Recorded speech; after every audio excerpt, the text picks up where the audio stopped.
नमस्कार दोस्तों, स्वागत है आपका मेरे साथ कैनन वर्मा के इस खास कार्यक्रम में, जहां हम रिश्तों की डोर को और मजबूत बनाने की कोशिश करेंगे।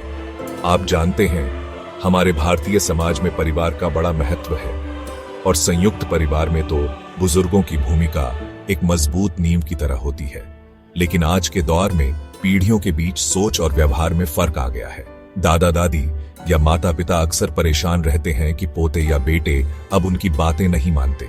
कई बार मन में ख्याल आता है, क्या यह नई पीढ़ी की गलती है या फिर हमसे भी कहीं कोई चूक हो रही है? दोस्तों, यह सवाल सिर्फ आपका नहीं है, बल्कि हर उस घर की कहानी है जहां पीढ़ियों के बीच एक खाई सी बनती जा रही है। लेकिन घबराइए नहीं, हर समस्या का हल होता है। इस वीडियो में हम जानेंगे 7 ऐसे प्रभावशाली और व्यावहारिक तरीके जिनसे आप अपने पोते या बेटे के साथ बेहतर संबंध बना सकते हैं और उन्हें सही मार्ग दिखा सकते हैं। तो चलिए शुरू करते हैं। दोस्तों, किसी भी रिश्ते की बुनियाद होती है बातचीत। अगर आप चाहते हैं कि आपका बेटा या पोता आपकी बात समझे, तो सबसे पहले उनके साथ दोस्त बनकर बात करें। उन्हें डांटने या सिखाने के बजाय अपने अनुभव साझा करें। उदाहरण के लिए, अगर आपका बेटा पढ़ाई में ध्यान नहीं दे रहा है, तो उसे डांटने के बजाय आप कह सकते हैं, बेटा, जब मैं तुम्हारी उम्र का था तो एक बार ऐसा हुआ, और फिर अपनी कहानी सुनाएं। जब आप अपने अनुभवों की कहानी सुनाते हैं, तो आपके शब्द नसीहत नहीं बल्कि प्रेरणा बन जाते हैं। याद रखिए, संवाद एक ऐसा पुल है जो पीढ़ियों के बीच की दूरी को कम करता है। कहते हैं ना, मीठी बोली से सांप भी निकल आता है। किसी की भी सिर्फ बुराइयां निकालते रहने से रिश्ता कमजोर होता है। इसलिए अपने पोते या बेटे से जब भी बात करें, पहले उनके अच्छे कामों की तारीफ करें। मान लीजिए आपका पोता किसी बुजुर्ग की मदद करके आया है, आप उसकी तारीफ करते हुए कह सकते हैं, तुमने बहुत अच्छा किया जब तुमने उस बुजुर्ग की मदद की। बस मैं इतना कहूंगा कि थोड़ा समय दादा दादी के साथ भी बिताया करो। इस तरह आप प्यार से अपनी बात भी कह पाएंगे और सामने वाले को भी बुरा नहीं लगेगा। दोस्तों, सिर्फ उपदेश देना रिश्ते को बोझिल बनाता है। रिश्ते को मजबूत बनाने के लिए जरूरी है साथ में समय बिताना। अपने पोते या बेटे के साथ टीवी देखें, बाहर घूमने जाएं, खेल खेलें या फिर कोई घरेलू काम साथ करें। जब आप उनके साथ समय बिताते हैं, तो उन्हें यह एहसास होता है कि आप उनकी परवाह करते हैं, और जब वे आपकी परवाह महसूस करते हैं, तो वे आपकी बातों को भी गौर से सुनते हैं। साथ बिताया गया हर पल आपके रिश्ते में मिठास घोलता है। हर पीढ़ी का अपना संघर्ष होता है। आज की पीढ़ी पर काम का दबाव बहुत ज्यादा है।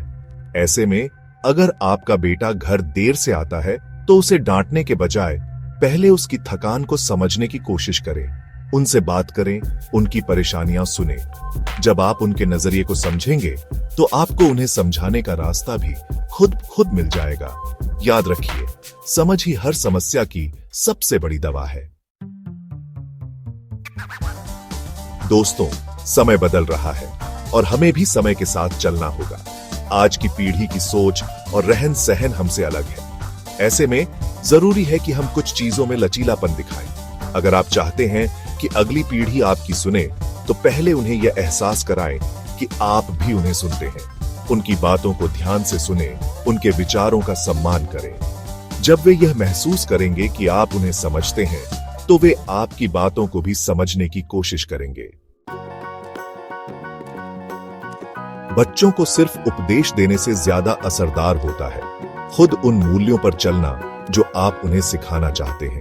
अगर आप चाहते हैं कि आपका पोता या बेटा धार्मिक और नैतिक बने, तो पहले खुद धार्मिक और नैतिक बने। हर सुबह की आपकी आरती, आपकी मुस्कान, परिवार के लिए की गई छोटी छोटी कोशिशें, ये सब उनके दिल में उतर जाती है। याद रखिए, बच्चे जो देखते हैं वही सीखते हैं।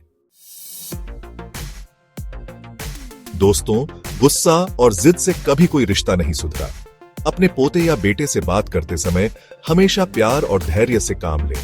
कभी भी गुस्से में उनसे बात न करें। प्रेम से कही गई बात देर से ही सही असर जरूर करती है।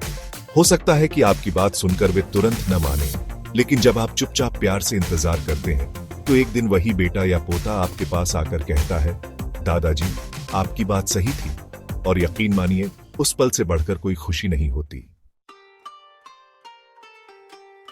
दोस्तों, आज के समय में परिवार के भीतर सम्मान, संवाद और समझदारी की सबसे ज्यादा जरूरत है। हमें यह याद रखना होगा कि प्यार सबसे बड़ी ताकत है, धैर्य सबसे बड़ी समझदारी है और रिश्ते सबसे बड़ी पूंजी है। मुझे उम्मीद है कि ये 7 तरीके आपको अपने पोते या बेटे के साथ अपना रिश्ता और मजबूत बनाने में मदद करेंगे। अगर आपको ये वीडियो पसंद आया तो इसे लाइक कीजिए, अपने परिवार और दोस्तों के साथ शेयर कीजिए और चैनल को सब्सक्राइब करना न भूलें। नीचे कमेंट में बताइए कि आप अपने पोते या बेटे के साथ किस तरीके से जुड़ते हैं। मुझे आपके विचार जानकर बहुत खुशी होगी। नमस्कार।